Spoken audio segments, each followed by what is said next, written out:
সরল সুদের হার শতকরা কত টাকা হলে যে কোনো মূলধন 8 বছরে সুদের আসলে 3 গুণ হবে? 10তম বিসিএস প্রিলিমিনারি পরীক্ষায় প্রশ্নটা আছে। তো 47 এর জন্য এই ধরনের নিয়মের যে অঙ্কগুলো আছে অনেক গুরুত্বপূর্ণ। তো আমরা এই অঙ্কটার সমাধান দেখব। এখানে দেওয়া আছে সরল সুদের হার শতকরা কত টাকা, এখানে উল্লেখ করা নেই।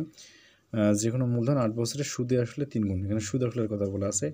আমরা জানি সুদ আসল সমান সুদ যোগ আসল। ধরলাম এখানে আসল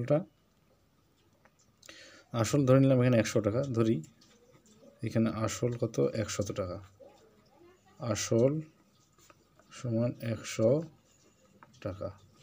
এখন বলা আছে যে কোনো মূলধন 8 বছরে সুদে আসলে 3 গুণ হয়ে যাবে।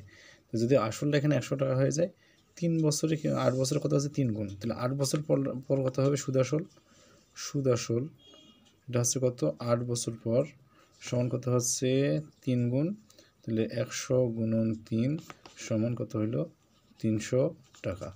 এটা হচ্ছে 8 বছর পর। তাহলে এখান থেকে আমরা সুদ কত পাবো? সুদ হচ্ছে এখানে ইন্টারেস্ট বা সুদ, 300 থেকে 100 বিয়োগ সমান হচ্ছে কত 200 টাকা।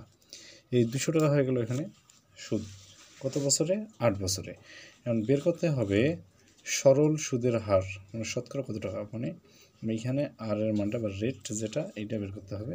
তো আমরা জানি আর সমান এটা হচ্ছে কি আই ভাগ পিএম। এখানে আই হচ্ছে কত 200, পি এর মান হচ্ছে কত 100, আর এন এর মান হচ্ছে বছর, এন সমান হচ্ছে বছর হচ্ছে 8। গুণ যদি আমরা উপরে 100 দিয়ে দিই, এখানে পার্সেন্টেজ পরিণত হয়ে যাচ্ছে। তো কাটাকাটি করলে দেখেন, কাটাকাটি যদি করে 100 কাটা যায়, 8 দিয়ে ভাগ করলে 8 25 200, তাহলে সমান হচ্ছে কত 25%। তাহলে শতকরা সুদের হার হবে 25%। এটা হচ্ছে অ্যান্সার। পরীক্ষা আসলে আমরা এইভাবে আর কি করতে পারবো।